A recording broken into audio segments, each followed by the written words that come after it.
Hello everyone, welcome back to my channel. तो friends, कैसे हैं आप सभी लोग? आई होप आप लोग अच्छे होंगे और अपनी पढ़ाई भी अच्छे से कर रहे होंगे। ऐसे तो बहुत सारी वीडियोस के बारे में बात हो चुकी है, सारे सब्जेक्ट्स को भी कवर कर लिया गया है, लेकिन मेन जो दो सब्जेक्ट है वो हमेशा से छूट जाते हैं। आपके भी, मेरे भी, और बहुत सारे लोग हैं जो इस पे मतलब बहुत ही कम ध्यान देते हैं, क्योंकि ये एक तरह से पासिंग मार्क्स के लिए होता है, ना कि मेन मार्क्स। लेकिन अगर आप पीआरटी की तैयारी कर रहे हैं और पीआरटी के एग्जाम में बैठेंगे तो ये इसके मार्क्स भी बहुत इम्पोर्टेंट है और ये आपके मेरिट बनाने में इम्पोर्टेंट रोल प्ले करने वाले हैं। क्योंकि जब आप लोगों का टाइप ब्रेकर होगा तो उसमें जिसके भी ज्यादा मार्क्स होंगे उनको प्रेफरेंस दी जाएगी, उसके बाद ही दूसरे कैंडिडेट्स को प्रेफर किया जाएगा। इसीलिए इसमें आपके मार्क्स अच्छे होना बहुत इम्पोर्टेंट है।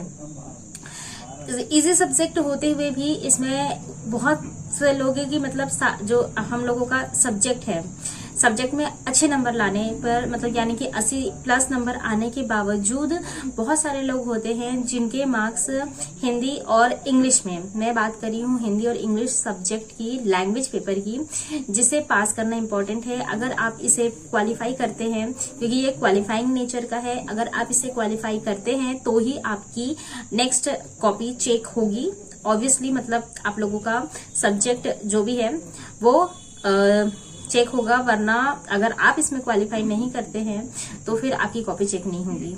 आपको पता है इसमें आप लोगों को 9 नंबर चाहिए होते हैं क्वालिफाइंग मार्क्स, हिंदी और इंग्लिश दोनों मिला के। लेकिन बहुत सारे लोग हैं जो हिंदी और इंग्लिश में मिलाकर भी 9 नंबर नहीं ला पा रहे हैं, उससे कमी हो रहे हैं। मैंने एक चीज देखी है, हालांकि मैं तो शुरू से ही पूरा सॉल्व करते हुए चलती हूँ, जो भी सब्जेक्ट आते जाता है हिंदी इंग्लिश सारा मिला जुला के आगे तक।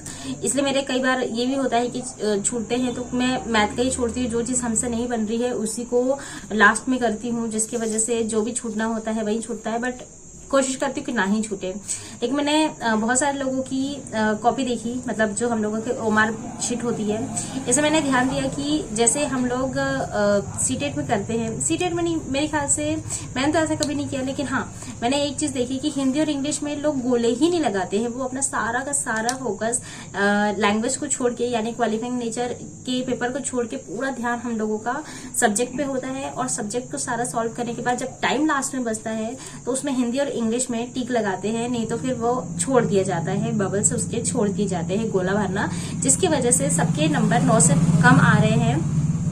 मतलब बहुत सारे लोगों का ऐसा मैंने अपने कमेंट में भी सुना है, और यही होता है कि क्यों क्वालिफाइंग नहीं कर पा रहा है एक बच्चा, 9 नंबर भी क्यों नहीं ला पा रहा है, तो इसी वजह से। तो ये तो मैंने देखा कि ठीक है, हम सॉल्व करने के चक्कर में उसमें नहीं गोले भर पा रहे हैं, टाइम छूट जा रहा है, इस वजह से ऐसा हो रहा है। लेकिन बहुत सारे लोग ऐसे भी हैं जिनका हिंदी और इंग्लिश दोनों कमजोर है। हिंदी मीडियम वालों के लिए इंग्लिश तो एक जोर की चीज हो जा रही है कि नहीं भाई वो तो एक अलग ही है, लेकिन बहुत सारे लोग हैं जिनका इंग्लिश अच्छा है लेकिन हिंदी में कमांड अच्छी नहीं है, और नंबर उस वजह से भी कम हो जा रहे हैं। तो मैं आज आपको बताने वाली हूँ कि आप YouTube पे फ्री में कैसे तैयार कर सकते हैं हिंदी और इंग्लिश। अगर आपने कोई बैच खरीद के रखा होगा तो आप वहीं से पढ़ लीजिए, बट अगर क्योंकि ये भी क्वालिफाइंग नेचर का है तो आपको पढ़ना तो इम्पोर्टेंट है।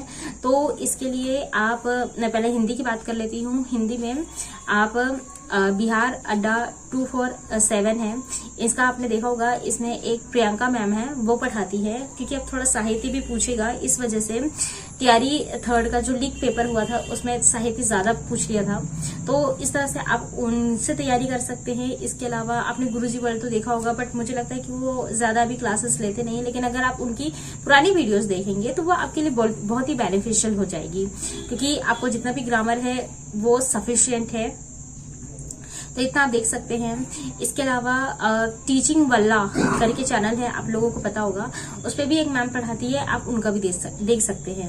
ये रही बात हिंदी की। अब बात करते हैं इंग्लिश की। देखिए इंग्लिश के लिए तो बहुत सारे टीचर्स पढ़े हुए हैं, तो मैं अब बात करती हूँ सबसे पहले रानी मैम से। रानी मैम की आपने देखी होगी, इंग्लिश विद रानी मैम करके चैनल शायद उनका नाम है। तो रानी मैम भी अगर आप डालेंगे इंग्लिश के लिए तो उनका आ जाएगा वीडियो। मैंने सुना है वो SSC CGL जो भी इनकी तैयारी करता है वो मोस्टली इनकी ही वीडियोस देखता है। इसके अलावा एक कंचन मैम है, आप डाल के देखिए, इंग्लिश जो भी इंग्लिश है, बस बाय कंचन मैम। मैं हमेशा बीपीएससी में इनका ही देख के जाती हूँ। कंजक्शन मतलब जितनी भी है सारी चीजें मैं इनका ही देख के जाती हूँ। और इसके अलावा डियर सर भी करके हैं, तो उनका बहुत शॉर्ट मतलब 10 मिनट 15 मिनट की वीडियोस होती है, उसी में वो पूरा प्रॉपर कवर करवा देते हैं जितना भी ग्रामेटिकल पोर्शन है। तो ये बात मैंने 3 लोगों की कर ली। और इसके अलावा एक निधि अरोरा मैम है, ये टीचर अड्डा 247, ये इतने नाम हैं। आप इनका देखेंगे, मतलब मैं आपको ये बोली, अगर आप अच्छे तरीके से पढ़ाई करना चाहते हैं तो इनसे बैठ के नोट्स आराम से प्रिपेयर कर सकते हैं। बाकी इसके अलावा एक और टीचर है, मतलब मुझे उनका बहुत अच्छा लगा था पढ़ाना, तरुण ग्रोवर करके उनका नाम है। मैंने उनका प्रॉपर एक नोट्स भी बनाए थे, लेकिन अब उसके बाद यही है कि हमारे सब्जेक्ट से ही इंग्लिश थोड़ा सा उसका जो पोर्शन है कम हो गया। और आपने देखा भी है कि अगर क्वालिफाइंग पेपर भी होता है तो उसमें इंग्लिश का 5 से 10 मुश्किल से क्वेश्चंस होते हैं, बाकी पूरा हिंदी का रहता है। 30 में से पूरा हिंदी का पोर्शन ज्यादा होता है। इसी वजह से इंग्लिश का मैं आपको बता दें, आप इनमें से किसी भी टीचर का देख सकते हैं, प्रॉपरली अच्छे से तैयारी कर सकते हैं, मॉक टेस्ट लगा सकते हैं। ये आपके लिए बहुत बहुत बहुत हेल्पफुल होगा। बाकी इसके अलावा कोई और क्वेरी होती है तो आप मुझसे कमेंट बॉक्स में पूछ सकते हैं, मैं आपके सारे रिप्लाईज देती हूँ। लेट दूंगी पर दूंगी जरूर, क्योंकि मेरे पास भी दूसरे भी काम होते हैं। मैं हर वक्त फोन में वाईटी खोल के नहीं बैठी रहती हूँ जिसमें मैं आप लोगों के रिप्लाई दे सकूं। और अगर खोलती भी हूँ तो अपने काम की चीजें देखती हूँ, बाद में मतलब एक खाली समय में ही मैं सारे कमेंट्स लेती हूँ, उसके बाद रिप्लाई देती हूँ। तो आप टेंशन मत लिया कीजिए, आपका आंसर आपको उसी दिन जरूर मिल जाएगा। इसके अलावा टेलीग्राम चैनल को भी ज्वाइन कर लीजिएगा, उससे बहुत सारी इंपॉर्टेंट चीजें आपके लिए डाली जाती है जो आपके एग्जाम के लिए बेनिफिशियल होती है। खैर, आज के लिए बस इतना ही, मिलते हैं मेरे नेक्स्ट वीडियो में। Till then stay happy, stay healthy, bye.